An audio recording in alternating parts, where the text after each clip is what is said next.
I'm here at Soul Farm. It's winter, so I've got the wood burning stove going. Sprout and I are enjoying the heat.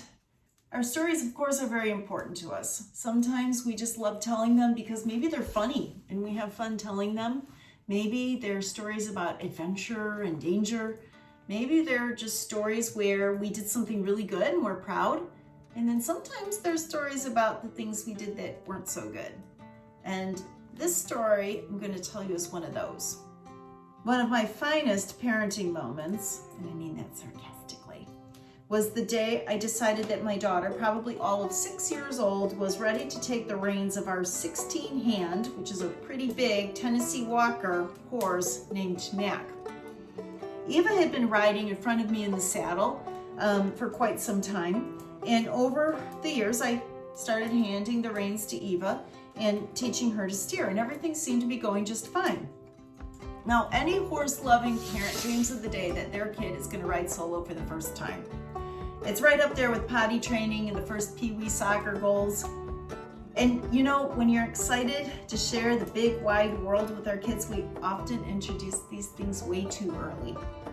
So you can't really blame me for one day deciding that Eva was ready to steer Mac around the big wide open yard for a few circles with me on the ground, acting like the proud parent, right? So Eva did steer Mac around the yard for a few minutes. And it was going pretty good. It felt like a big coup in my parenting world. My daughter's first solo ride on a horse. This was like a real Facebook moment. But it didn't take long for Mac to begin to test Eva's amateur ability.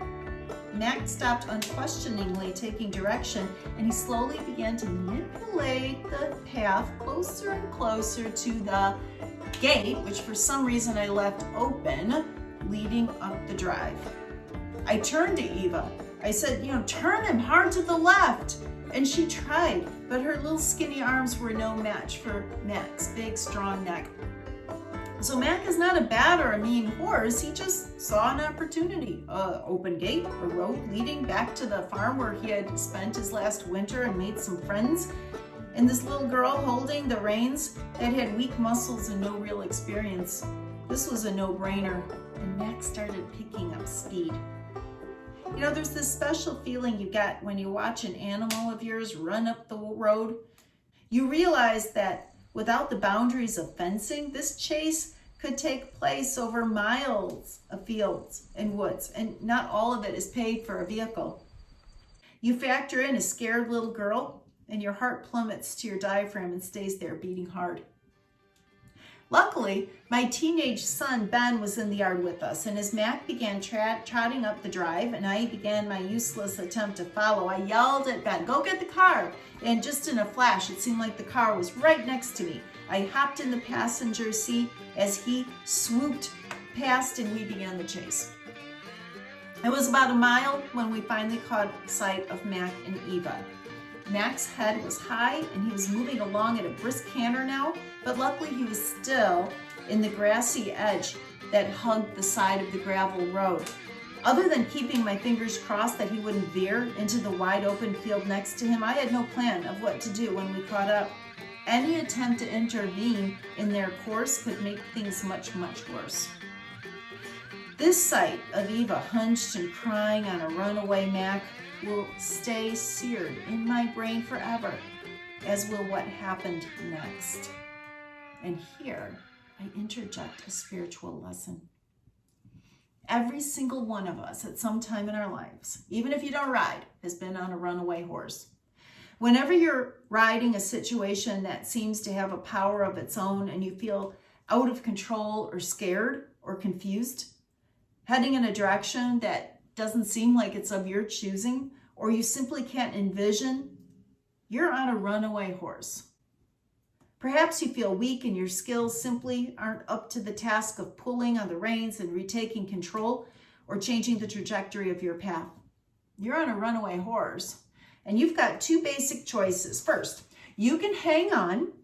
Perhaps you look down and you decide it's not worth a rough landing in gravel or even a painful injury and a long recovery to jump off. Maybe the horse will slow down. Or maybe it'll change course to a safe place. Maybe somehow you'll brainstorm a way to recover control. Sometimes staying on a horse's back and riding it out seems like the best choice. But sometimes the risk of real danger in the road ahead is stronger.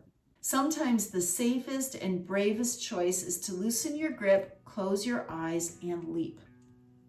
I think the gods that day looked down and saw the situation and my lack of ideas and decided to throw a stupid mom a lucky break. As Eva bounced atop Mac, hunched and scared, she began to slowly tilt off to one side. A little more, and slowly she slipped off the saddle and fell to the grass, and she sat up.